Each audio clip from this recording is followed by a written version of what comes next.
교회에서 목회자의 리더십이 너무 극대화되고 때로는 목회자가 우상화되기도 하고 이런 일들이 일어나는 것 중에 하나는 신앙 고백의 부재라고도 생각을 하거든요. 목사가 교회 사장님이 아니잖아요.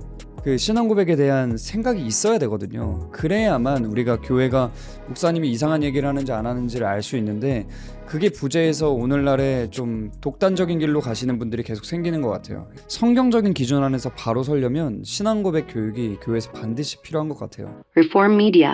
네, 리포미디어 세 번째 시간입니다. 와, 와. 이 시간은 항상 어색하네요. 많이 어색합니다. 네, 오늘 저희 무슨 얘기하기로 했죠? 오늘 이제 신앙 고백서에 대해서 한번 얘기해 보기로 했습니다. 책이 이렇게 많이 깔려 있는데 다 신앙 고백서들에 관한 책이죠. 네. 그런데요. 많습니다. 이 민망한 이 포즈는 뭐죠? 사실 이제 지난 시간에는 저희가 인공지능에 대해서 좀 약간 실천적인 좀 그런 걸 했다면, 사실 개혁주의 신학을 가장 대표하는 게 신앙 고백서잖아요. 이게 왜 중요하고 사실은 이게 무엇이며, 특히 저는 좀 한국적인 컨텍스트에서 한국적인 상황과 맥락에서 이게 너무 필요한 것 같은데, 사실은 한국에 알려진 지가 그렇게 오래된 것 같지 않아요. 그래서 좀 이런 니즈들도 있고, 그래서 단지 신학생들만 배우는 게 아니라 모두가 배워야 된다 생각을 하는데, 이게 무엇이며 대체 왜 알아야 되냐, 이런 것들 좀 한번 나눠보면 좋을 것 같다는 생각을 합니다. 네, 먼저 저희가 신앙 고백서가 그럼 도대체 뭔지, 왜 이게 신앙을 고백한다는 게 왜 중요한지 한번 말씀해 주시면 감사하겠습니다. 사실 현대에 들어서 저희가 갑자기 신앙 고백을 탁 한다라고 생각하기가 좀 쉬운 것 같은데, 사실 성경을 보면 그렇진 않거든요. 이제 신명기 6장 4절을 봐도 이스라엘아 들으라, 우리 하나님 여호와는 오직 유일한 여호와이시니, 이 자체도 사실 굉장한 이스라엘의 신앙 고백이었고, 또 이제 베드로도 이런 얘기를 하잖아요. 베드로가 대답하여 이르되 주는 그리스도시요 살아계신 하나님의 아들이시니이다. 이 고백 위에 그리스도께서 들으시고 예수님이 내 교회를 세우겠다 말씀하시고 거기에 이제 천국 열쇠를 주시고 이런 일들이 일어났잖아요. 그래서 사실 신앙 고백이 뭐냐라고 했을 때는 일단 성경에서 저희가 출발하는 게 좀 필요한 것 같아요. 그러니까 막 맹목적으로 내가 믿습니다가 아니라 우리가 믿는 바가 정리가 돼 있고 논리정연하게 내가 뭘 믿고 있나, 내가 그리스도인이라면 무엇을 알고 있나, 이런 것들을 정리하는 것 같아서 조금 이제 역사적인 부분들을 덧붙이면 레귤라 피데이라고 하는 신앙의 어떤 규칙들, 범칙들이 있다면, 이미 1세기, 2세기에 넘어오는 그 초대교회 과정 속에서 교회가 이렇게 세워지기 시작할 때 신앙에 대해서 규범이 있었던 거죠. 신앙의 규범이 있었는데, 그런 부분들이 이제 뒤에 정리가 되면서 사도신경으로 이렇게 또 발전되기도 하고, 그런 부분들이 있기 때문에 쉽게 얘기하면 이제 사도신경의 약간 좀 원형적 모형이라고 해야 되나? 신앙의 규범이라는 게. 그래서 이제 그런 신앙 고백들은 말씀하신 것처럼 성경에서도 그렇고 교회가 시작되는 과정 속에서도 우리가 무엇을 믿는지에 대한 고백이 계속 확인이 됐던 것 같습니다. 얘기해 주신 것처럼 사도신경 같은 이제 신조라고도 얘기하죠. 크리드랑 이제 신앙 고백, 컨페션을 조금 구분하는 것도 필요한 것 같아요. 근데 이게 신조는 기본적으로 1인칭 단수의 개념이 강하잖아요. 그러니까 나는 믿습니다. 근데 이제 신앙 고백은 우리는 믿습니다로 이제 발전이 되면서 교회의 공동체성을 잘 살리고 있거든요. 그래서 제가 좀 찾아봤는데 이 컨페션의 이제 원형이 되는 라틴어가 컨페시오더라고요. 근데 이게 동사 컨피디얼에서 이제 온 건데, 여기서 컨이라는 게 함께라는 의미가 있고, 뒤에 이제 빠테오르라는 단어가 들어오는 게 이게 말하다인데, 그냥 사석에서 말하다가 아니고 공적으로 인정하다라는 개념이더라고요. 그래서 함께 말하는. 네, 그래서 컨페시오가 무슨 말이냐라고 하면 함께 말하는데 이걸 공적으로 드러내는 행위다라는 뉘앙스를 가지고 있더라고요. 그냥 단순히 얘기하는 정도가 아니라 이건 정말 공식적으로 오피셜하게 우리가 이걸 받아들이고 믿습니다 라는 선언인 것 같아요. 십계명에도 나오고 뭐 레위기나 신명기나 이런 모든 부분에도 나오지만은, 하나님의 말씀을 가지고 우리가 어떻게 살아가야 되는지에 대해서, 또 그리고 그 거룩하게 살아가는 것에 어떻게 적용이 되냐에 따라서도 웨스트민스터 신앙고백서를 기준으로 하면 뭐 하이데베르그도 그렇지만 굉장히 깊게 나오잖아요. 우리가 어떻게 서원을 해야 되고 정부를 어떻게 이해해야 되며 결혼에 대한 이해라던가 뭐 여러 가지 아주 많이 나오기 때문에 좀 그런 것들이 구속력이 좀 있는 것 같아요. 뭔가 우리 삶에. 그러면 저희가 신앙고백서에 대해 본격적으로 얘기하기 전에 흔히 개혁주의에서는 웨스트민스터를 떠올리기 쉬운데 이제 사도신경부터 니케아 신경 그냥 그렇게 한 번씩 짚어주시면 좋을 것 같습니다. 아까 말씀드린 레귤라 피데이라는 어떤 신앙의 규범들부터 시작을 해서 초대교회에 우리가 에큐메니칼 크리드라고 해서 여기서 이제 에큐메니칼이라는 뜻은 교회의 일치인데 현대에 말하는 WCC의 그런 에큐메니칼 종교 통합이 아니라 우리가 거룩한 보편교회, 지역교회들의 어떤 연합, 전 우주적인 교회들 그런 것들의 어떤 일치된 고백들이 있어야 된다라고 해서 이런 에큐메니칼 신조가 있거든요. 그러니까 니케아 신경이 325년에 나오게 되고 그 다음에 니케아 콘스탄티노플 신조라고 해서 콘스탄티노플 공의회에서 좀 더 발전이 되는 건데 그게 이제 381년 뭐 이런 식으로 조금씩 발전이 돼요. 니케아 콘스탄티노플에서는 삼위일체의 발전에 대해서 좀 되게 많이 나누죠. 저희가 이제 오늘 주로 논의할 신앙고백서들은 이제 그 초대교회 7개 공의회 혹은 4개 공의회 이 이후에 1500년대와 1600년대에 주로 있었던 신앙고백서들을 좀 많이 얘기를 할 것 같아요. 그게 이제 뭐냐면 웨스트민스터 신앙고백서, 또 이걸 이제 웨스트민스터 표준 문서라고 하는데 신앙고백서뿐만이 아니라 여기 마침 해설이 있는데 저희의 대요리문답, 소요리문답, 또 혹은 대교리문답, 소교리문답이라고도 하고 또 예배모범 이렇게 이제 표준 문서가 있고 그 다음에 하이데베르크 교리문답, 벨직 신앙고백서, 도르트 신조 이렇게 세일치 신조라고 하는 또 신조들이 있죠. 이런 것들 아마 좀 주로 다루는 것 같아요 저희가. 예배 시간에 사도신경 말고 우리가 다른 신경들을 고백해도 되나요? 괜찮죠. 근데 보편적으로는 니케아 콘스탄티노플을 많이 하고 근데 사실은 그것도 좀 굉장히 길기 때문에 거의 약간 사도신경으로 좀 많이 하는 것 같아요. 그러니까 한국에서는 이게 어떻게 보면 어렸을 때부터 저희가 교회에서 신앙 고백 시간에 해본 게 사도신경밖에 없어서 사도신경만 고백해야 된다라고 좀 인식할 수도 있는 것 같은데 사실 그렇지는 않잖아요. 그리고 저는 이제 이게 신앙 고백의 시간에 사도신경을 고백하든 뭐를 고백하든 우리가 역사 속에서 받아들였던 것을 고백하는 것은 당연히 가능하다. 근데 중요한 건 저는 이게 한국에서는 사도신경을 너무 기도처럼 고백해서 좀 그건 좀 개선돼야 되지 않을까라는 사실 생각이 들어요. 좀 눈을 뜨고 네, 보면서 이게 고백하는 게 더 맞아요. 좋지 않을까. 앞에서도 얘기했듯이 우리가 믿는다잖아요. 그래서 같이 서로를 바라보면서 옆에 있는 그리스도 안에서 한 가족이 된 지체들을 보면서 맞아요. 우리가 이 사실을 믿어요 라고 하면서 공적으로 함께 고백하는 느낌이 좀 나야 더 신앙 고백의 본질을 담을 수 있을 것 같은데 좀 우리는 이제 어렸을 때 일단 사도신경 외워야 달란트 주잖아요. 저희 교회는 네. 예전에 한번 얘기했었는데 이거 그 의미를 말씀드리면서 이거는 기도가 아닙니다. 그래서 대부분 다 눈 감고 이렇게 하잖아요. 그래서 그리고 또 자기들이 얘기를 하면서도 내가 무슨 말을 했는지 기억이 안 나요. 주문처럼. 네, 주문처럼. 그래서 보고 우리가 이거를 좀 또도 좀 슬로우하게 해서 고백하는 거라고 한번 설명을 드린 적이 있어요. 예배에 있어서 사실 하이데베르크 교리문답을 이렇게 하나씩 읽는 곳들도 개혁교회 가운데 있는 걸로 알고 있는데 그런 식으로 좀 다른 어떤 신앙고백서들을 접목을 해보는 것도 우리의 신앙을 공적으로 고백하는 거기 때문에 함께 좋은 것 같습니다. 방금 에큐메니컬 말씀하셨는데 이제 저희가 뭐 공식적으로 그렇게 말은 여기서 안 했지만 개혁파 안에서 에큐메니컬을 추구하고 있잖아요.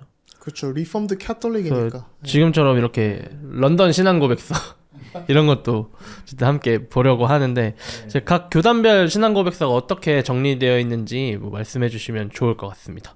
일단은 개혁주의에서는 세일치 신조라고 하는 하이데베르크 교리문답, 벨직 신앙고백서, 그리고 도르트 신조 이렇게가 핵심이고 그 다음에 이제 영국과 스코틀랜드에서는 뭐 1647년, 8년 뭐 이때 이제 웨스트민스터 표준 문서들이 나오기 시작했는데 사실 웨스트민스터 표준 문서만 잘 알아도 되는 것 같아요. 저기 잘 나올지 모르겠지만 역사적으로 알고 싶다면 저기 나오고 있는 저 책에 존 페스코라는 교수님이 쓴 역사적 신학적 맥락으로 읽는 웨스트민스터 신앙고백서라는 책이 있거든요. 그거를 보시면 아주 훌륭하게 해설을 해두셨고 근데 저게 굉장히 어려워서 쉬운 책 먼저 보시고 저걸로 가야지 네, 절대 먼저 추천드리지 바로 않습니다. 갔다가는 조금 힘들 수도 있고 이제 덧붙이자면 여기에 있는 제2차 런던 신앙 고백서는 이제 침례교도들이 사보이 선언을 좀 수정해서 교회 정치와 유아 세례 부분만 다르고 나머지는 이제 다 똑같습니다. 네, 뭐 그 외에는 뭐 루터교의 아우크스부르크 신앙고백도 과거의 역사 속에 있었고, 사실 루터교에 대해서는 제가 잘 몰라서 지금도 어떻게 받아들이고 있는지 모르겠는데, 이제 포뮬라 오브 콩코르드도 있었죠. 그래서 이제 일치 신조가 또 있었고, 또 대표적인 이제 이런 신조 중에는 이제 성공회, 네, 39개조 신조가 있었고, 이런 것들을 좀 생각할 수 있을 것 같아요. 완전 최근 업데이트된 건데 이 네. SBC에는 신앙 고백이 있거든요. 네. 더 베프티스트 페이스 메시지 2000인가 그게 있는데 어, 이제 그게 한국 침신에서도 신앙 고백서로 채택이 됐어요. 그 동일한 걸 받은 건가요? 네, 한 달 전인가 어. 몇 달 전에 채택이 돼가지고 네. 이제 제가 지금 출석하고 있는 예수가족 침례교회에서 엄청난 노력을 함께 쏟아부어서 신앙 고백서를 채택하기 위해서 네. 그렇게 했는데, 근데 그런 신앙 고백서들이 한국에도 조금씩 들어오고 있고 이런 흐름들이 좀 보이고 있는 것 같더라고요. 그 내용은 좀 어떤가요? 완전 개혁파적이진 않지만 그래도 저희가 다 받아들일 수 있는 복음주의적인 해설이라고 저는 생각해요. 지금 담임 목회를 하고 계시잖아요, 목사님께서. 이제 목회를 하시면서 성도들에게 신앙 고백서가 필요하다고 느낀 적이 있으세요? 사실 제가 교회 개척을 하기 전부터 사실 그거를 좀 많이 뼈저리게 느꼈죠. 현대 그리스도인들이 감정 중심의 신앙생활을 좀 많이 하고 있고, 그리고 기준이 늘 모호하게 흔들리는 것 같아요. 우리 그러니까 마음에 있으니까. 그렇죠. 마음 있고 또 더군다나 이 포스트 모더니즘 시대에 내 자아가 신이 된 그런 판국에서 뭐 저희도 이제 이런 유튜브 팟캐스트 채널을 운영하고 있지만 요 팟캐스트 채널에서 저런 신앙의 기준에 대해서 얘기했어 하면 슉 가버리고 저 교회에서는 저 목사님이 이렇게 해야 신앙생활을 잘하는 거래 이렇게 얘기하면 훅 휩쓸려 버린단 말이에요. 그리고 특히 제일 지금 현대 기독교인지 잘 모르는 게 그 삼위일체 하나님에 대해서 굉장히 혼동하고 있는 경우들이 많은 것 같아요. 저희가 예전에도 얘기를 나눴지만 성령 하나님에 대해서 얘기할 때 정말 인격체로 우리 성령 하나님과 성자 예수님과 성부 하나님과 우리가 같은 동등한 그 시선을 가지고 이렇게 교제를 맺는 것이 아니라, 전에도 저희가 얘기 나눴던 것처럼 성령님에 대해서는 어떤 에너지, 힘 이런 쪽으로만 이제 생각하다 보니까 은사주의로 빠지는 경향도 많고 이런 나쁜 영향들이 있는데, 부교역자 생활을 할 때 이제 청년들을 제가 마지막 이제 교회에 있었을 때 청년들하고 이제 매주 토요일마다 하이델베르크 교리문답을 가지고 같이 공부를 이렇게 했었거든요. 근데 예수님이 우리를 위해서 죽으신 이유에 대해서 같이 나누는데 청년이 처음 들어봤다는 거예요. 그러니까 보통 우리가 예수님이 우리를 위해서 죽으셨다라고 했을 때 대부분 보통 현대교회 신자들이 나의 죄를 위해서 죽으셨어. 맞는데 일단 그것도 첫 번째는 피상적으로 이해하는 경우가 많고, 그리고 예수님이 하나님의 공의를 만족시키시기 위해서 죽으셨다라는 거를 처음 들어봤다는 거예요. 전가의 개념을 모르는 거예요. 그러니까 이런 거죠. 그냥 이렇게 생각하는 경향도 있는 것 같아요. 생각해보면 그냥 하나님이 말로 너 용서하면 용서 아니야? 라는 이단이 이제 역사 속에서 소시니안주의들이 항상 그렇게 외쳤는데 반복되는 패턴이기 때문에 그런 부분들에 대해서 인지가 없고 지식이 없으니까 그 하나님에 대한 이해가 부족하니까 그때 이제 교회에 사건이 터졌었거든요. 사건이 터졌는데 대부분 사람들이 뭐만 생각하냐면은 예수님이 우리 죄를 위해서 죽으셨다. 요거만 이해하고 있으니까 사람들이 죄에 대해서 너무 방관적으로 생각하는 율법 폐기주의적인 생각이 많은 거예요. 근데 우리가 사실은 예수님이 하나님의 공의를 위해서 죽으셨습니다. 이걸 우리가 이해하고 묵상하다 보면은 우리가 대충 살 게 아니구나. 우리가 이 죄가 너무나 엄중한 거구나. 그래서 예수님이 하나님이신데도 불구하고 하나님의 공의를 만족시키시기 위해서 죽으셨다라는 사실을 우리가 이해하고 묵상한다고 하면은 이게 죄에 대해서도 그냥 살 수가 없는 거죠. 그러니까 우리가 하나님에 대해서 올바르게 이해하고 올바른 지식을 갖고 있으면 우리 삶도 달라지기 때문에 이 성도들이 이 신앙 고백서에 정리된 내용을 가지고 어쨌든 이 신앙 고백서가 성경을 우리가 올바르게 믿도록 정리한 거기 때문에 이 신앙 고백서와 연결되어지는, 그러니까 신앙 고백서가 설명한 성경 구절들 있잖아요. 그런 것들을 잘 설교하고 또 성도들이 이해할 수 있게 도와서 결국에는 뭐 목회의 목적은 이 성도들이 하나님의 영광을 위해서 살도록 저희 교회의 알파벳에 있는 이 에디피케이션, 그렇게 교화시키는 거기 때문에 하나님에 대한 올바른 지식, 그리고 하나님을 아는 사람들이 어떻게 살아갈 것인가에 대한 지식을 정리해 놓은 문서이기 때문에 이거는 너무나 교육이 필요하다 그렇게 생각해요. 그리고 이제 목사님께서 이런 좀 목회적으로 부딪히는 부분들, 성도들의 갈등들의 어떤 고민들에 대해서 이렇게 얘기를 해주셨는데, 사실 신앙고백서를 이게 공부를 해보면 굉장히 날카로울 땐 날카롭거든요. 웨스트민스터 신앙고백서만 해도 주로 다루는 적들이 있어요. 뭐 도르트 신조도 다루는 이유는 그 소집된 이유 자체도 항변파라고 하는 알미니우스 주의자들의 그거를 반박하기 위해서, 사실은 이제 칼빈주의 5대 강령이 거기서 나온 거기도 하죠. 근데 이제 그 핵심적인 내용들은 칼빈이 가르친 게 아니라 도르트 신조에 나오는 내용들을 이렇게 또 요약을 한 거잖아요. 그런 것처럼 이 신앙고백서에서 이미 어떤 저희가 느끼고 있는 갈등들이나 어떤 고민들을 다 정리를 해놓은 거예요. 그래서 저희가 이거를 돌아갈 때마다 굉장히 우리 신앙이 더욱더 굳건해지고, 뭔가 겪으면서 우리가 더 단단해질 수도 있지만 미리 이걸 공부하면서 한다면 좀 분별력을, 미리 면역을 좀 더 갖는 그런 게 되는 것 같아요. 저 같은 경우는 제가 결혼해서 아내랑 신앙고백서에 대한 이야기, 뭐 대소요리 문답에 대한 이야기를 많이 나누었거든요. 그래서 저희는 자기 전에 침대에서 요즘은 같이 대요리 문답을 보고 있어요. 뭐 같이 보는 거지만 사실 제가 일방적으로 설명을 하죠. 근데 그렇게 하면서 이제 아내가 결혼해서 지금까지를 볼 때 엄청나게 성장을 했거든요.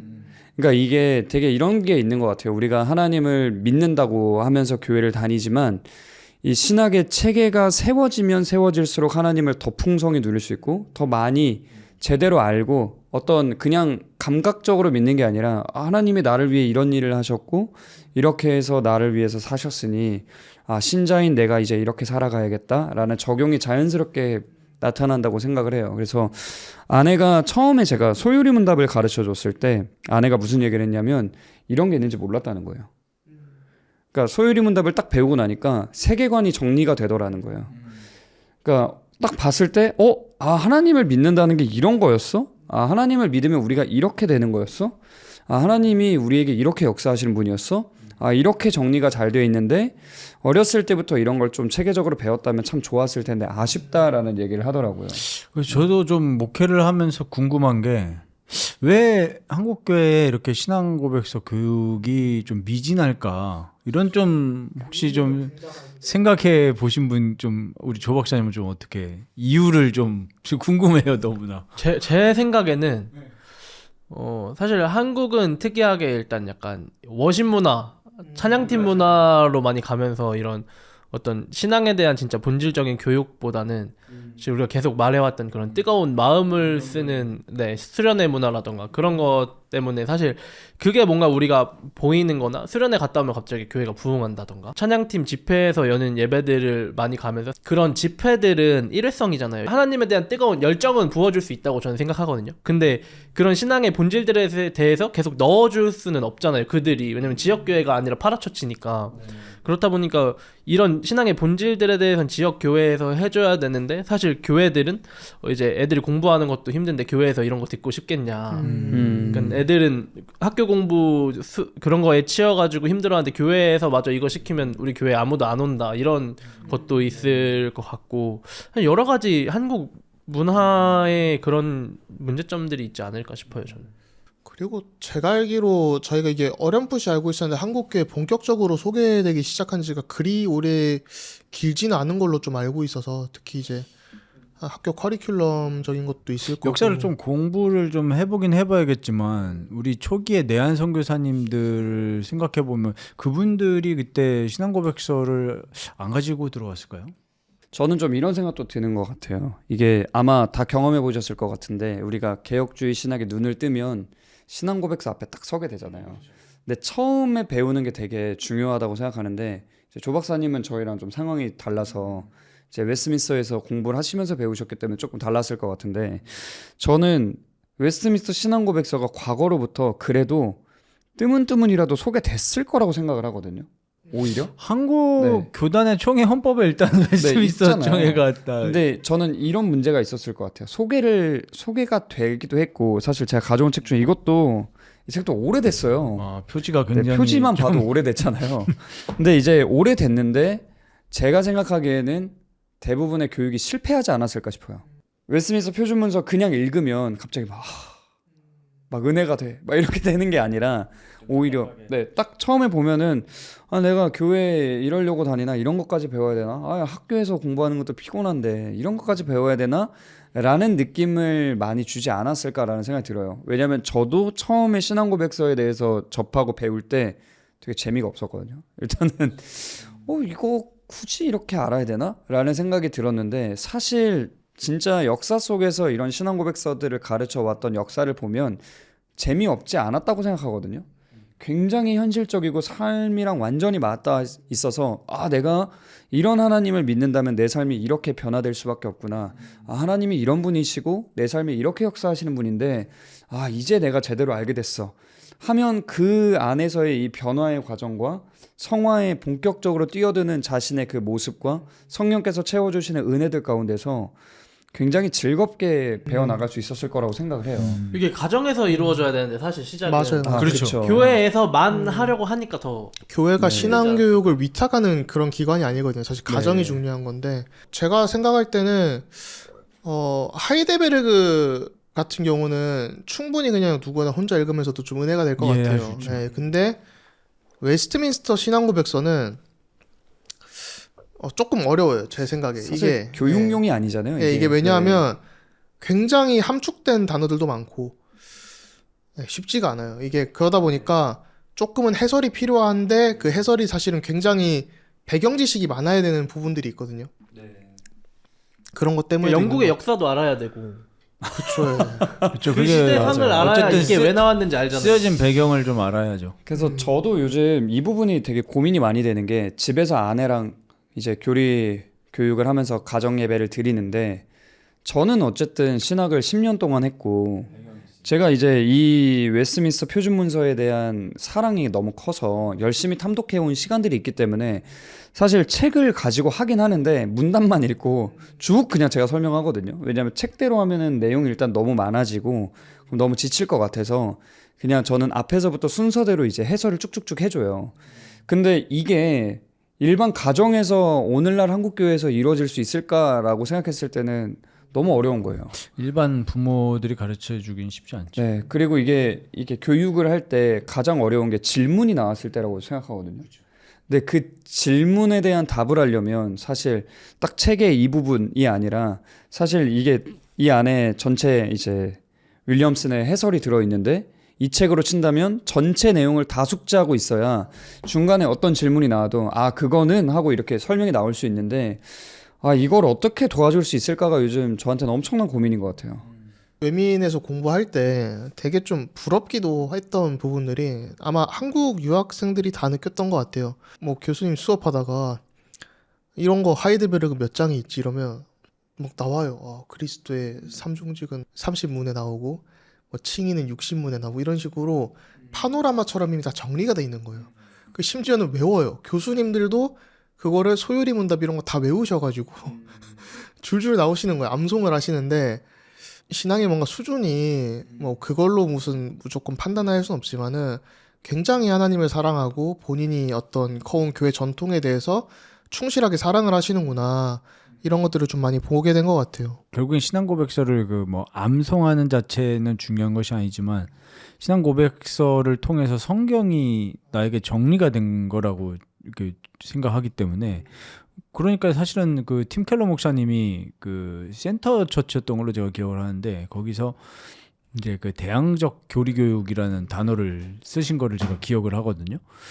그래서 뭐 뉴시티 교리 문답도 뭐 이렇게 주축이 되셔가지고 하실 정도로 그런 관심이 많으셨던 것 같은데 그러니까 이제 현대 그리스도인들이 이 현대 세상을 살아가면서 저희가 전 에피소드에서 AI에 대해서도 이야기를 했지만 결국 이런 관점에서 내가 이걸 어떻게 해석을 하고 어떻게 살아가야 될 것인지에 대해서 성경이 이미 다 얘기를 해주고 있는데 이 교리 교육이 제대로 안 돼 있다 보니까 이거를 어떻게 해석해야 될지 어떤 관점에서 바라보고 어떻게 살아가야 될지가 그리스도인들이 정리가 안 되어지고 그러다 보니까 질문은 있잖아요.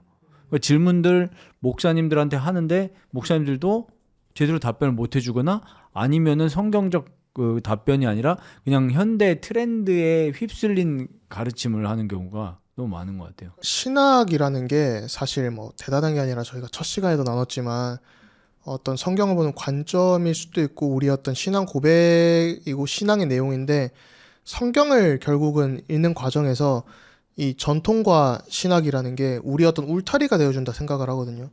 뭔가 이 위험한 걸로는 못 가도록 이때까지 역사 속에 정리된 거에서 방어가 되는 거죠. 아, 이거는 조금 분별이 필요해. 그런 지혜들을 우리가 배울 수 있는 것 같은데, 소위 말해 이제 비블리시즘이라고 하는 성경주의. 그러니까 성경만 읽으면 된다. 신학 필요 없다. 사실은 우리가 성경을 읽다 보면, 이거 진짜 이게 해석이 좀 건전한 해석이 뭘까라는 것들을 반드시 마주하게 되잖아요. 네. 그때 저는 이 신앙 고백서들을 보는 게 상당히 도움이 된다고 생각을 하고, 그렇기 때문에 이 성경 신학과 또 성경을 보는 것과 신학뿐만이 아니라 조직 신학적인 이런 신앙 고백서 중심으로 하는 것들이 굉장히 조화를 잘 이뤄야 된다는 생각이 좀 많이 들어요. 신자에게 개인에게 어떤 도움이 있는지에 대해서 나눴잖아요. 근데 저는 교회적으로도 굉장히 의미가 있다고 보는 게 사실 지금은 누군가한테 같은 질문을 했을 때 다른 대답이 나오는 경우가 너무 많은데 사실 저희가 신앙 고백을 고백하는 이유는 우리가 같은 믿음 안에서 같은 것을 고백하기 위함이잖아요. 그리고 또 거기에 의미가 있는데 요즘은 사실 다 각자가 느끼는 바, 각자가 생각하는 바가 이 신앙 안에서도 정답이라고 생각해서 우리의 기독교 이 세계관마저도 포스트 모더니즘적으로 물들어 있는데 사실 이것보다는 우리가 이런 개혁파 신앙의 선배들이 함께 작성해 왔던 사실 이런 거 목숨 걸고 만들어진 거잖아요. 어떻게 보면은 그 시대 가운데 이런 것들을 소중히 여기고 이 교회의 전통을 무시하는 게 아니라 이 전통을 지키는 가운데 우리가 한 믿음 안에서 같은 예수님을 예배하고 같은 하나님을 찬양하고 같은 신앙 고백을 하고 있습니다의 의미가 있어야 되는데 신앙 고백이 부재하면 얘 하나님 다르고 내 하나님이 다른데 여기에서 어떤 일치가 있을 수 있고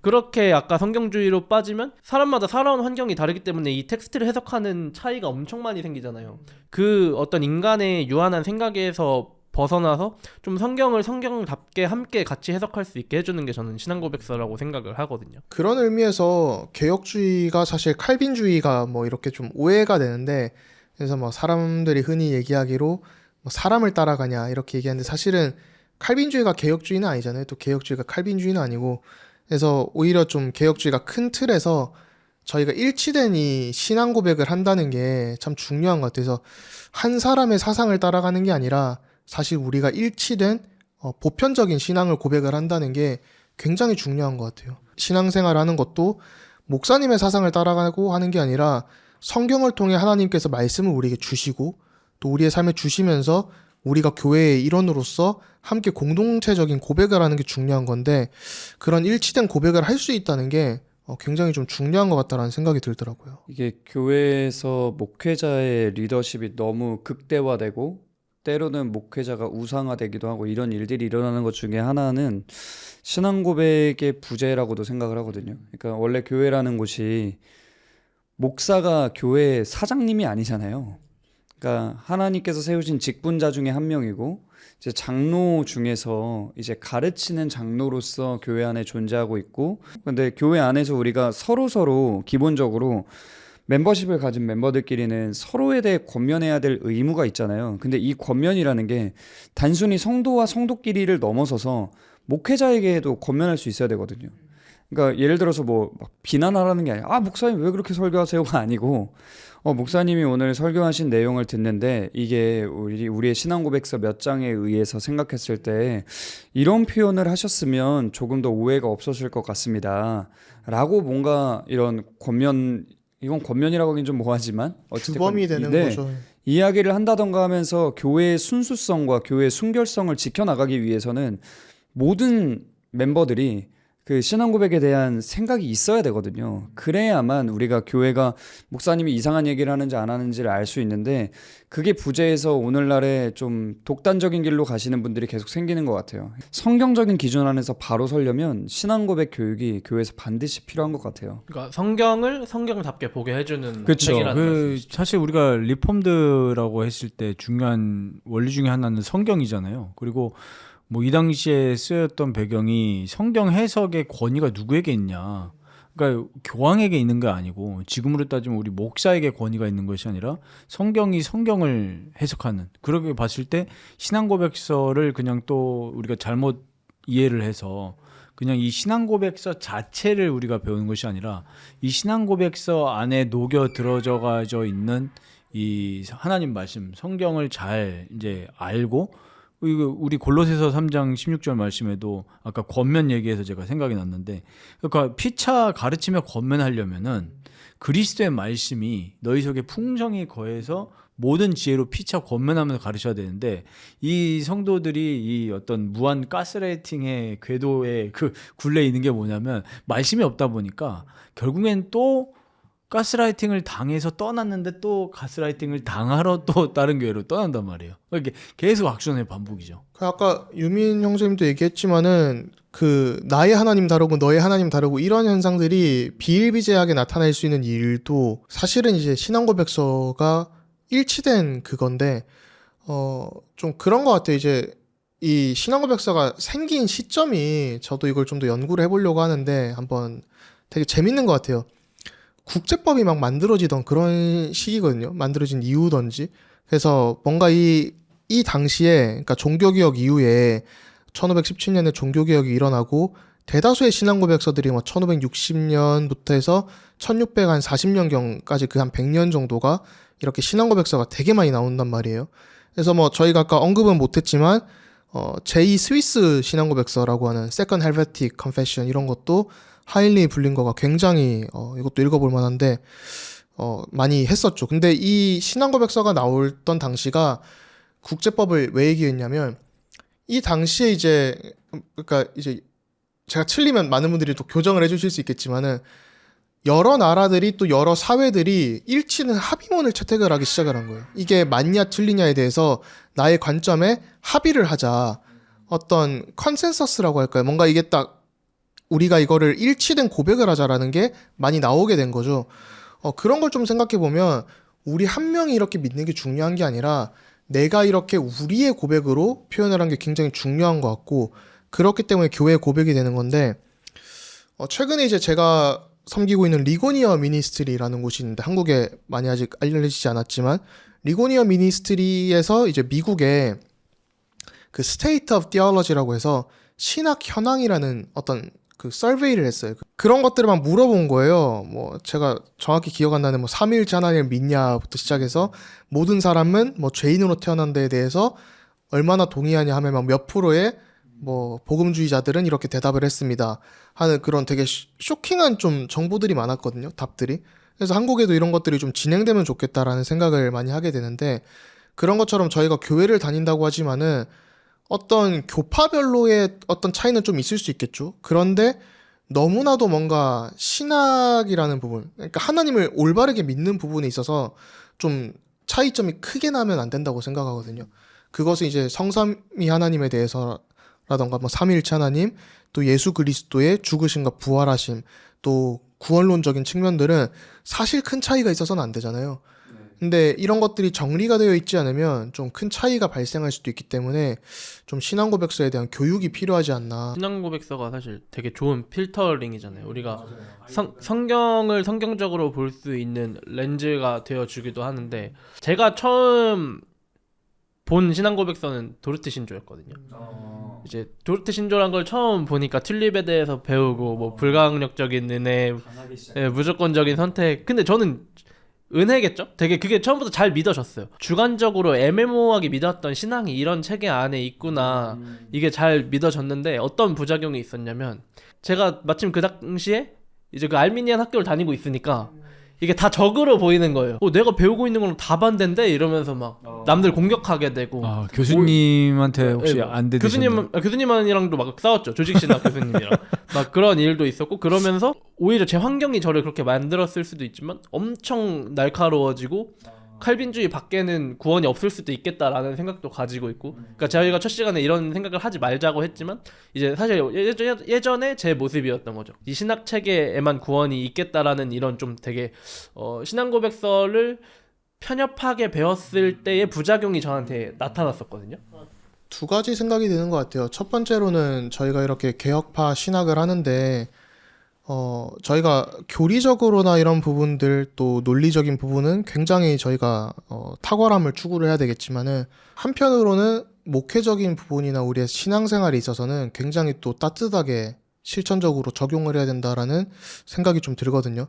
저도 그랬던 것 같고 모든 아마 많은 사람들이 처음에 이 개혁주의 신학을 하다가 너무 날카롭게 비판을 하면, 그러니까 비평과 비판을 구분을 해야 되잖아요. 또 합리적이지 않은 비판은 조금 문제가 될 수 있는 것 같아요.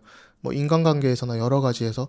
근데 저희가 특히 개혁주의 신학이라는 이름으로 비판적으로만 접근을 해버리면 뭔가 이 개혁주의 하는 사람들은 너무 비판적이고 날이 서 있고 이렇게 될 수 있기 때문에 저희가 좀 따뜻하게 가야겠다라는 생각을 좀 하게 되고, 두 번째로는 아까 강도사님 말씀하실 때도 자유주의가 되게 매력적이다 이런 얘기들 하고, 또 한편으로는 좀 이 첫 번째랑도 맞물리는 게 개혁주의 신학이 보면 잘 모르는 분들이 잘 비판을 좀 할 때 보면 좀 답답한 게 굉장히 정밀하거든요.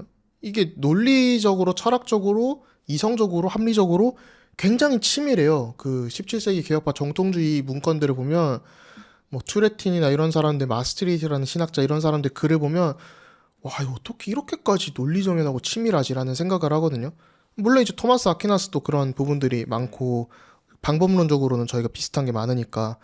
근데 한편으로는 저희가 이게 깊이 한다고 해서 또 너무 이것만 맞다라고 해서도 안 되는 것 같고, 맞지만 다른 견해들도 좀 배워보는 게 필요하고, 저도 뭐 자유주의를 꽤 공부를 많이 했던 것 같아요. 외민에서 배울 때도 저희 어떤 성경 주해부터 시작을 해서 역사적 발전하고 개혁주의를 배우고 다른 어떤 견해들을 다 배우거든요. 그러니까 좀 포괄적으로 하는 것 같은데, 또 저 같은 경우는 유럽 학회에서 이렇게 같이 있다 보니까 제가 뭔가 발표를 하나 할 때도 이게 목회적으로만 할 게 아니라 굉장히 역사신학적으로나 역사학적으로 해야 될 경우도 있고, 또 과학적으로나 철학적으로도 접근을 할 때가 있는데, 어떤 분들이 뭐 개혁주의 뭐 몇 명 뭐 바빙크 유명하지도 않은데 이러는데 저는 그분들 신학을 안 해봤다 생각을 하고, 그 넓은 진영에서 봐도 보는 사람들이 있거든요. 아, 얼마 전에 그 글 봤어요. 예, 바빙크 별로 안 대표적인 학자이기도 하고, 또 저희가 무조건 넓게 하는 게 좋은 것 같진 않아요. 넓게 아는 것보다 진리에 대해서는 이게 확실하다면 정확하게 깊게 알고, 그러면서도 넓게 가는 태도나 이런 게 중요한 거지, 내가 뭔가를 알고 있다고 남을 비판하거나 무조건적으로 낮잡아 부르는 태도는 이거 신학에서는 굉장히 지양해야 되는 게 아닌가. 이게 저희가 신앙에 대해서 우리가 신앙 고백서를 우리가 배우면서 저도 그런 생각을 해봤거든요. 그러니까 이 인간이다 보니까 편협할 수밖에 없는 것 같고 약점인 것 같고, 그래서 우리가 늘 겸손한 자세로 이게 배우고 기도하다 보면, 예를 들면 우리가 하나님의 작정과 섭리에 대해서 그냥 지식으로만 우리가 학습하는 게 아니라, 만약에 이걸 진짜 묵상해 본다면 나랑 의견이 달라도 정말 하나님의 작정과 섭리를 내가 인정하고 믿는다면, 당장에 이 사람이 뭐 그리스도의 속죄를 부정하고 그리스도의 뭐 신성을 부정하고 뭐 예를 들면 이단 논리를 펼칠 수 있잖아요. 그러나 진짜 하나님의 작정과 섭리를 우리가 진짜 믿는다면 뭐 기다려줄 수도 있고 대화할 수도 있고, 그런 실제 적용을 해야 되는데, 뭐 아까도 저희가 얘기를 했지만 이 신앙 고백서를 가지고 그냥 이걸 학습에서만 끝나니까 좀 딱딱하게 느끼는 것 같은데, 이거를 실제로 우리 삶에서 적용하는 부분들을, 어쨌든 이건 또 목회자의 영역인 것 같아요. 이렇게 어떻게 어플리케이션 할 건지를 좀 많이 좀 해설을 해줘야 될 것 같아요. 이게 저는 또 드는 생각이, 그 웨스트민스터 신앙고백서 20장에 보면 양심과 자유에 대한 이야기가 나오는데, 각자에게 허락된 양심 안에서 무언가를 받아들이는 걸 함부로 우리가 이야기하기는 굉장히 무리가 있다고 생각을 하거든요. 그걸 왜 그런 생각을 많이 하냐면, 신앙고백서 앞부분에는 하나님의 성품에 대한 이야기가 굉장히 많이 나오고 섭리에 대한 이야기가 많이 나오는데, 하나님이 모든 것을 섭리하신다고 생각했을 때, 지금 내가 예를 들어서 개혁파 신학을 가지고 있다고 하면 그건 그냥 내가 받은 은혜인 거거든요.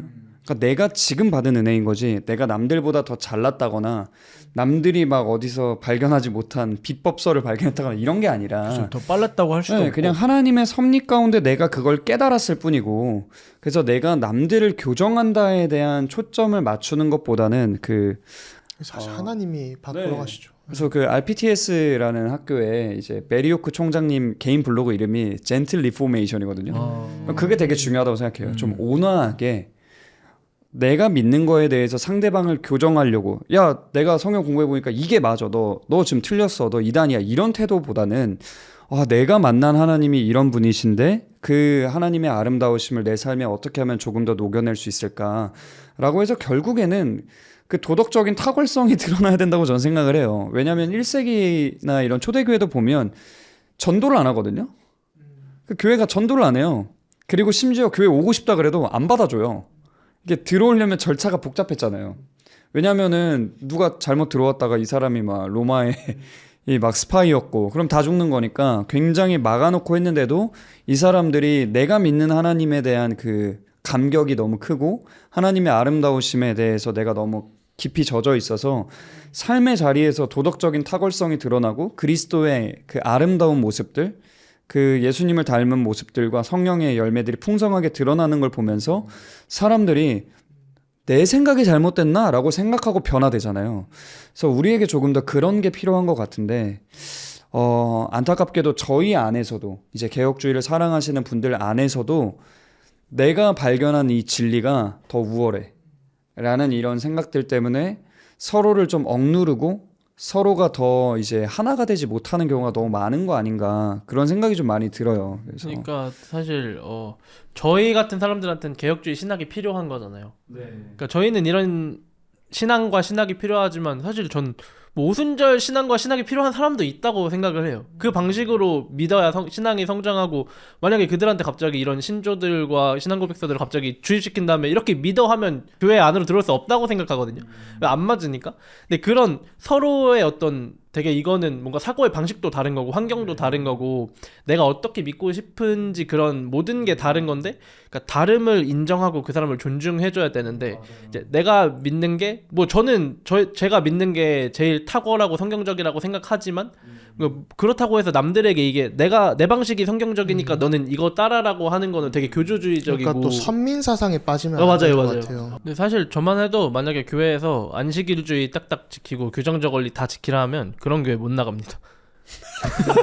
시편 찬송만 해야 된다. 네, 그런 교회 저는 사실 힘듭니다. 쉽지 않아요. 제가 사랑하는 교회 스타일인데 무학기파. 네, 그런 거 사실 드럼 치면 안 되고. 저한테는 힘들어요. 이제 개혁파 안에서도 저도 이렇게 힘든 부분들이 있는데. 그렇죠. 그래서 저는 이제 항상 어디 가면 얘기하는데 저는 21세기의 마르틴 부서 같은 사람이 되고 싶다라는 얘기를 진짜 많이 하거든요. 왜 그러냐면 뭐 마르틴 부서가 너무 이제 막 다 포용하려고 했고 종교개혁을 할 때 일단 부서라는 사람에 대해 간략하게 소개가 먼저 필요할 것 같아요. 네, 종교개혁자고요.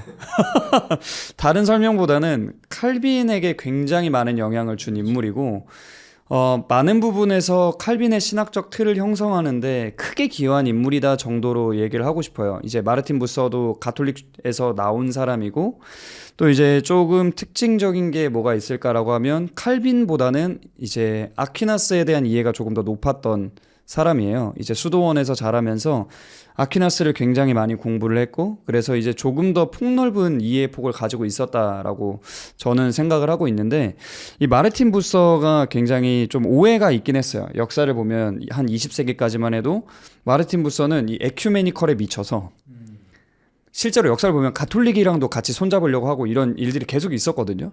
그래서 이 사람은 자기의 진리를 타협하면서까지 그렇게 하려고 했기 때문에 문제였다라고 하지만 최근에 뭐 옥스퍼드 프레스나 이런 데서 나온 책들도 그렇고 이제 현대에 연구된 결과들을 보면 그렇진 않았던 걸로 보이거든요. 그러니까 어떻게든 마르틴 부서가 취했던 스탠스는 뭐냐면 너랑 나랑 얼마나 다른지 보자보다는 너랑 나랑 동일한 하나님을 이렇게 믿고 있잖아. 우리는 하나가 돼야 돼. 교회는 하나밖에 없어. 한 교회여야 돼. 라고 하면서 어떻게든 맞춰 나가고 상대방이 너무 큰 틀에서 벗어나지 않을 때는 하나가 되면서 그 안에서 천천히 맞춰 나가고자 시도를 했거든요. 그래서 저는 21세기에 그런 인물이 되고 싶다라는 마음을 가지고 늘 개혁파 안에서 무언가를 해내고자 하는 마음이 있는데 근데 안타깝게도 마르틴 부서는 실패했어요. 죽을 때까지 통합을 이루지 못했어요. 그런 걸 생각할 때 이게 좀 이런 마음을 품은 사람들의 범위가 좀 넓어져야 이게 어떻게 가능한 거지. 한두 사람이 막 여러분 우리 서로 사랑합시다. 젠틀 리포메이션 아무리 외쳐봤자 이게 어려울 수 있겠다라는 생각이 많이 들어요. 그래도 요즘은 이런 미디어가 있는 게 참 좋은 것 같아요. 근데 여기가 의미가 있는 게 어쨌든 다들 장로교지만 저는 지금 침례교에 출석하고 있기 때문에 이제 침례교도로서 이 1689 런던 신앙고백서를 열심히 이 책 처음 봤습니다. 저도요. 이 신앙고백서는 알고 있었는데 외국도 보면은 뭐 비키 목사님도 폴스 멀리랑 같이 그렇게 책도 쓰시고 같이 동역하시고 솔라미디어도 뭐 요즘 개빈 호틀런드랑 같이 하시고 미국에는 이런 장로교랑 침례교랑 개혁파 안에서는 되게 친밀하게 뭐 루터란도 있고 네. 이렇게 다. 교제하고 하는 걸 보면서 좀 그런 것들이 되게 부럽더라고요. 사실 다르긴 하지만 우리가 한 하나님을 고백하고 한 그리스도를 예배한다는 거에서 연합할 수 있어야 되는데 아 너는 교회 정치랑 유아세가 다르니까 우리랑 함께 할 수 없어. 근데 또 개혁파 안에서도 너는 이거 받아들이고 뭐 이거 못 받아들이니까 함께 할 수 있어. 그러면은 나 혼자 남아야 되는 거거든요. 맞아요. 그러면 결국에는 회중교회적인 모습을 어느 교단에 있든 띠게 되는 것 같아요. 우리의 신학, 너네 신학이 돼버리니까 그래서 그것보다는 조금 더 저희가 표준문서 안에서 신앙고백서 안에서 좀 합치가 되고 또 예를 들어서 RPCNA 교단 같은 경우는 교단 헌법서를 보면 거기에 이제 테스티모니라는 항목이 있어요. 그래서 웨스트민스터 신앙고백서가 쭉 들어있고 거긴 초판을 봤거든요. 그러니까 초판에 대한 내용이 쫙 있고 옆에 테스티모니에 우리 교단은 현대에서 이 부분을 어떤 식으로 받아들인다 이런 주해를 쫙 해놨어요. 제가 최근에 그걸 읽으면서 공부를 좀 했는데 그러니까 그런 과정이 더 필요한 것 같아요. 그러니까 같은 걸 받아들이지만 이 안에서 우리는 신앙의 양심에 따라 이런 부분을 이런 식으로 받아들이고 해석합니다. 이 정도로 가면서 이 보편성을 잃지 않으면서도 우리의 소리를 지키고 그래서 저는 교회 내부적으로 교단 여기서 말하는 교회는 특정 이 회중들이 모인 이 개교회를 말하는 게 아니라 교단을 말했을 때 이 교단이 안으로는 딱 우리의 것을 지키되 외부적으로는 어느 정도의 일치성이 있을 때 함께 가기 위해서 몸부림쳐야 된다고 생각하거든요. 왜냐하면 가톨릭에서 저희한테 흔히 하는 비난이 그건 것 같아요. 야 너네는 교회 계속 깨지잖아. 너네 하나 아니잖아. 할 말이 없어요. 근데 교회는 하나여야 되잖아요. 그래서 우리가 진정한 가톨릭, 우리가 진짜 가톨릭이다라는 목소리를 내고 종교개혁자들이 그랬던 것처럼 우리가 교회의 일치성과 보편성을 잘 지키고자 한다면 조금 그런 자세를 더 취해야 되지 않을까라고 해서 저는 그런 자세를 취하고자 부단히 애쓰고 있습니다. 사실 뭐 이래저래 보면 개혁파 신학이 작다, 장로교 작다 뭐 이런 얘기를 글로벌하게 보면 얘기하시는데 신학 지형에서는 딱히 그렇지 않거든요, 사실. 제가 뭐 일단 저도 자유대에서 자유대가 사실은 유럽에서는 굉장한 영향력이 있는 학교기도 하고 또 저도 많은 학자들하고 얘기하지만 개혁 신학이 작음에도 불구하고 그러니까 교인 수는 적겠죠. 근데 신학적인 어떤 교리를 남기는 어떤 프레젠스라고 할까요? 영향력에 있어서는 굉장히 큰 것 같아요. 그 핵심은 이제 신앙고백서가 있고 사실 워낙 탁월한 학자들이 많아서 아무튼 뭐 미국을 이렇게 좀 많이 보면 보편적으로 좀 대부분 그런 것 같아요. 좀 신학에서도 제가 이제 침례교 분들하고도 주로 교류를 하는데 좀 들어보면 아 그래도 장로교의 어떤 개혁주의 신학들이 굉장히 탁월한 게 많다. 특히 신앙고백서들이. 그래서 그런 부분들은 좀 배울 필요가 있다라는 얘기들을 하시더라고요. 그래서 한번 좀 생각해 보면 저희가 이런 적용을 해나가는 부분이 있어서 왜 이게 그러면 정말 우리가 좀 배워야 되는 좀 목회적인 측면에서 또 목사님 같은 경우는 교회에서 신앙고백서를 실제로 다 교육을 하셨기도 하고 또 저도 이제 신앙고백서 강의를 좀 학술적인 부분도 섞어서 해보기도 했고 또 최근에 이제 많은 분들이 하나님을 이렇게 신학을 알고 싶은데 어떻게 해야 되냐 했을 때 결국은 뭐 조직신학 벌크업 보라고 하기엔 좀 어려울 수 있고 신앙고백서를 통해서 또 교리문답을 통해서 배우는 게 가장 좀 체계적일 것 같더라고요. 좀 그런 부분들 한번 다뤄보면 좋지 않을까 싶어요. 이게 팟캐스트에서 저희가 또 할 수 있는 건 이런 요소들도 있는 것 같아요. 이게 저희가 사실 신앙고백서라고 했을 때 책으로 배울 수 있는 내용들이 분명히 있는데 또 목회 현장에서 그리고 가정에서 이 신앙고백서를 가르치면서 깨닫는 부분들이 있고 그렇죠. 또 이게 언제나 책에서 다루지 못하는 내용들이 분명히 있거든요. 그래서 우리 이신남 목사님도 교회에서 가르치시고 저는 이제 지금 가정에서 아내와 함께하고 있으면서 느낀 점들에 대해서 좀 저희가 여기서 잘 나눌 수 있을 것 같아요. 그래서 신앙고백이 살아있다 걸 이게 보여줄 수 되게 있을 것 같아요. 신앙고백서의 텍스트들이 엄청 불친절하잖아요.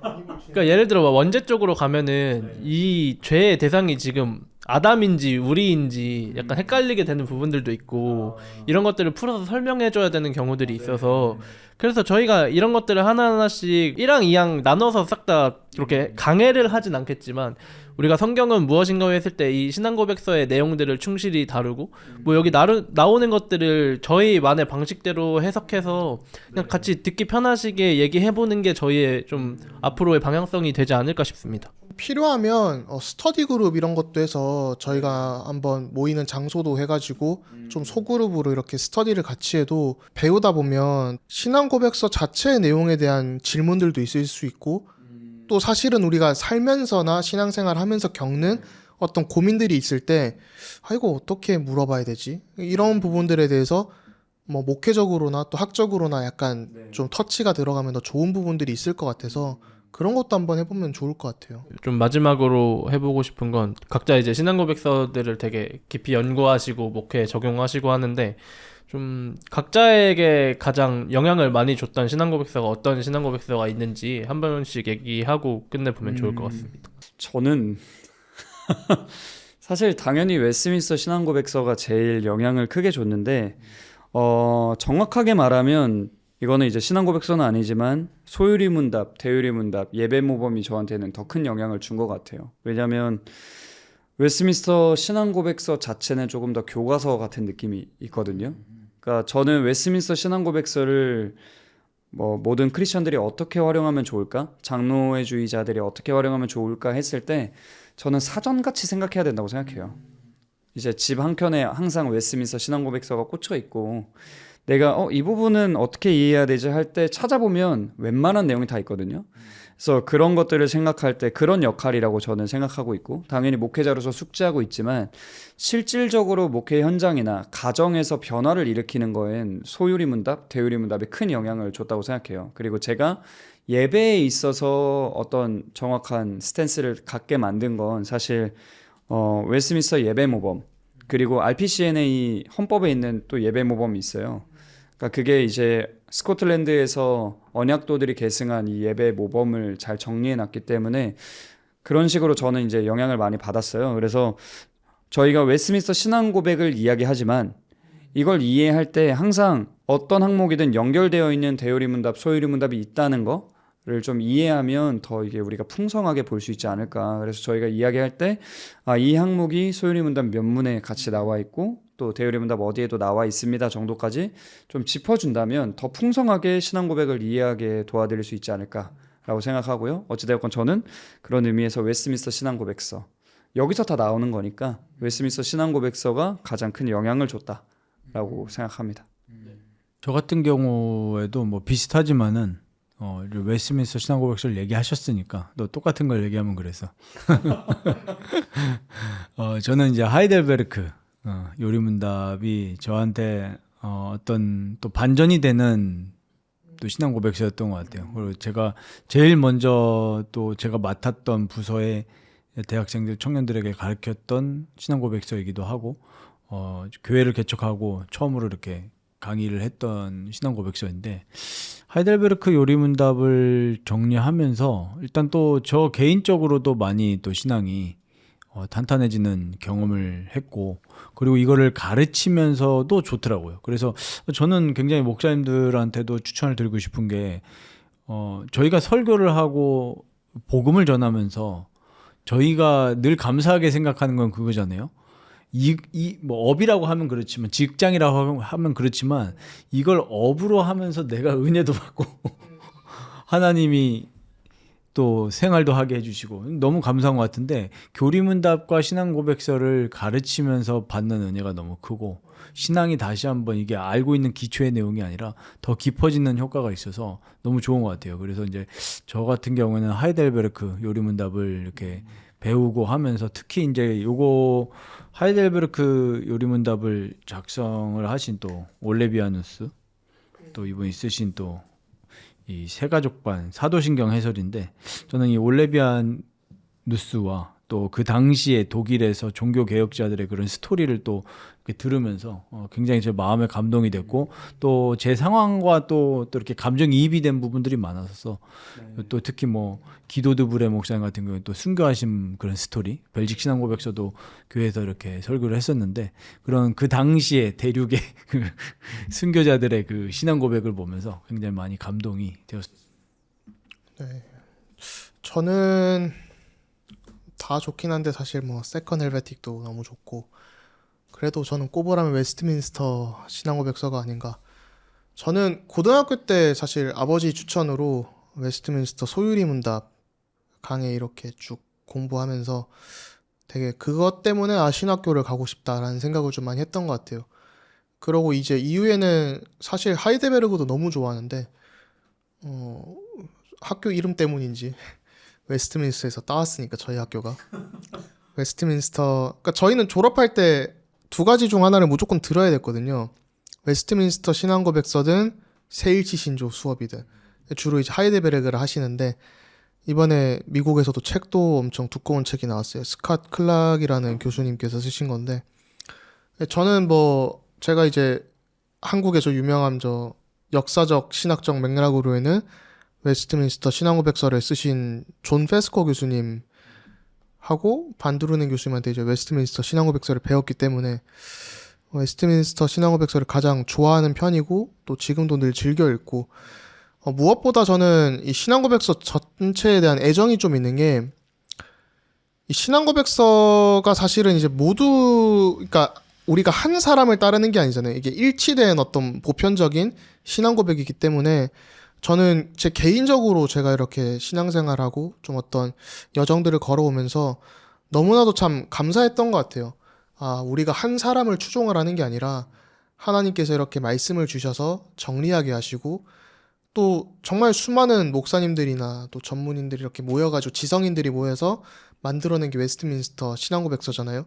정말 끊임없는 몇 년에 걸친 회의를 통해서 정리가 된 건데 굉장히 날카롭고 그런 부분에서 참 또 어떤 부분에서는 되게 열려있는 부분들도 있고 웨스트민스터 신앙고백서가 가장 좋지 않나. 특별히 좀 많은 분들이 좀 보셨으면 좋겠어요. 그래서 우리의 신앙이 뭔가 한 목회자를 따라가는 게 아니라 정말 이 보편적인 고백을 할 수 있는 거구나. 그래서 좀 더 폭 넓어질 수 있는 그런 체험들을 좀 해보셨으면 좋겠다라는 생각이 듭니다. 네, 마지막으로 저는 뭐 계속 얘기했지만 사실 도르트 신조를 보면서 제 신앙의 어떤 체계가 완전히 바뀌었기 때문에 영향을 많이 받은 건 아무래도 도르트 신조인 것 같아요. 물론 그 이후에 다른 신앙 고백서들을 보고 했지만 좀 도르트 신조를 보면서 우리가 어떻게 구원받는지 그리고 저는 그 마지막에 가면 성도의 견인이 나오잖아요. 그런 것들을 내가 믿고 받아들일 수 있다는 게 참 감사했던 것 같아요. 만약에 성도의 견인이 없고 구원이 취소될 수 있다면 나는 항상 취소될 것 같은데 이런 불안감에 쌓여서 구원의 확신을 누릴 수가 없잖아요. 근데 하나님께서 이걸 마주하게 하시고 또 믿게 하시고 하나님께서 우리의 구원을 끝날까지 보존해 주신다는 그게 너무 감사했고 사실 선택이나 그런 거는 그냥 제가 처음 들었던 그런 것들이어서 그런지 잘 받아들여졌던 것 같아요. 그래서 그런 것보다는 정말 내가 이 성도의 견인이라는 하나님의 엄청난 은혜를 믿고 따를 수 있어서 감사했기 때문에 좀 개혁파 신학에 더 젖어들 수 있었고 이쪽으로 올 수 있었던 것 같아서 저한테는 좀 도르트 신조가 빼놓을 수 없는 그런 저한테 가장 큰 영향을 준 신조 중에 하나인 것 같습니다. 궁금한 게 하나 있는데 알미니안 계열의 학교를 다니시면서 어떻게 도르트 신조를 접하셨는지 궁금하네요. 그런 학교를 다니면서 제가 교회는 또 개혁주의 교회 갔습니다. 이제 그래서 거기서 목사님이 제가 처음 갔을 때 2부 순서로 가르치고 계시는 게 도르트 신조였고 이제 제가 도르트 신조를 봤는데 되게 재밌더라고요. 그러니까 제 성향이랑 좀 맞았던 것 같아요. 아, 내가 이런 걸 공부하고 싶었구나, 내가 이렇게 믿고 싶었구나를 이런 도르트 신조라는 걸 보면서 그때 이 도르트 신조가 개혁주의 안에서 우리가 믿는 그런 세일치 신조라는 게 있다라는 걸 알게 되었고 그때부터 좀 개혁주의에 열심을 가지고 공부를 했었는데 그게 한 23살 정도였던 것 같습니다. 꼭 레이덴 대학교에 간 바빙크처럼 근데 이게 보면은 사실 그 학론파의 5개조 있잖아요. 같이 봐야지. 근데 그게 같이 봐야 되는 것도 그렇고 아마 개혁주의 하신다는 분들도 그 5개조 보면은 3번 문항은 특히 뭐가 틀렸는지 잘 모를 거예요. 그래서 무분별적으로 비판하는 것들인데 그냥 뭐 이런 말 하면 어떨지 모르겠지만 제 생각에 지금 아르미니스가 지금 우리 이 시대에서 보면 굉장히 보수적인 학자라고 생각하거든요. 칼빈주의 진영에서 보면 당연히 그렇게 비판을 하고 하겠지만 어제는 칼빈의 제자 계열에 있는 사람인데 되게 보수적일 거라고 여겨지는데 엄청 비판만 하고 쟤네 완전 잘못됐어라고 하는 이런 경향성들이 너무 우리한테 많지 않나 그런 생각을 해봅니다. 그러니까 좀 이게 저희가 다른 입장에 대해서 좀 듣는 귀가 필요한 것 같아요.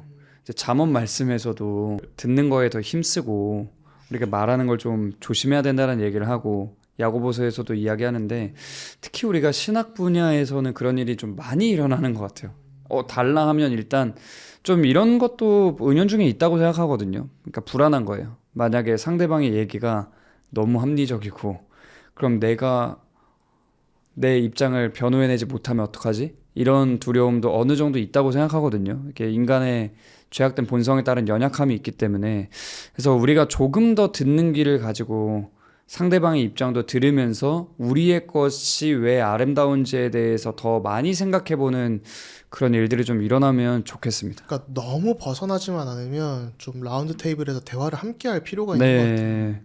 그래서 전 여기에 알미니안도 좀 모시고 싶고 되게 다양한 신앙의 색깔을 가진 분들과 같이 대화해보는 장이 여기서 열렸으면 좋겠어요. 사실 저는 비판하지 않고. 가톨릭 신부님들 좀 만나보고 싶어요. 재밌을 것 같아요. 저는 진짜 그런 신학적인 것뿐만이 아니라 좀 사역적인 부분이라던가 저희가 이게 개혁 신학이 진짜 결국은 실천으로 이어져야 되는데 그리스도인들이 어떻게 사회에서 선한 영향력을 끼쳐나가는지 또 어떤 삶에서 이런 삶의 현장에서 살아가면서 좀 신학적인 니즈들이 있는지 이런 것도 한번 얘기해보면 좋을 것 같고 결국 저희가 신학만 얘기하려고 여기 모인 건 아니고 결국 사람들의 신앙에 도움이 되고 저희도 도움을 받으려고 이걸 하고 있는 거니까 그런 부분에 있어서 저희가 많이 논의를 하고 얘기를 했으면 좋겠고 오늘은 이제 신앙고백서란 무엇인지 이게 왜 중요하고 각 교단에 어떤 신앙고백서들이 있고 저희가 앞으로 어떤 신앙고백서들을 다룰 건지에 대해서 얘기해 봤는데요.